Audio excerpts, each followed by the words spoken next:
Одбраната на премиерот Зоран Заев бара снимката направена во неговиот кабинет како градоначалник на Струмица, која е доказ во предметот подкуп кој се води против него да биде изземена. Обвинителството пак повеќе од 2 години проверува како снимката направена со посебни истражни мерки заврши на YouTube. Според адвокатот Филип Медарски, мерките се службена тајна и нивното протекување во јавноста представува кривично дело, но и го прави доказот неупотреблив на суд. Според Заев пак, обвинителството, иако е свесно за тоа, продолжува со јавниот масакар и политичкото судење против него.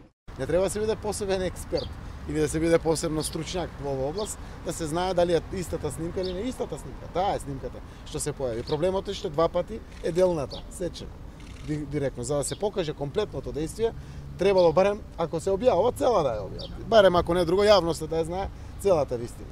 Така да масакрирањето на самата снимка ја покажува целата градосија на евент кој што сака да се прикаже во јавноста и тоа комплетно да се направи мое оцрнување, масакрирање и судење јавно, за да денеска се изгуби дури и можноста на јавното обвинителство да таквиот доказ го употреби во постапката. Обвинителот Владимир Милошевски во судница тврдеше дека се води истрага, како снимката е јавно објавена. Постапката трае долго бидејќи обвинителството немало технички можности да ја провери идентичноста на снимката. Снимката, позната во јавноста како 1 евро од квадрат за вицето, 1 евро за црквата, беше објавена во мај 2015 година, во време додека Заев, како тогашен лидер на опозицијата, ги објавуваше така наречените бомби.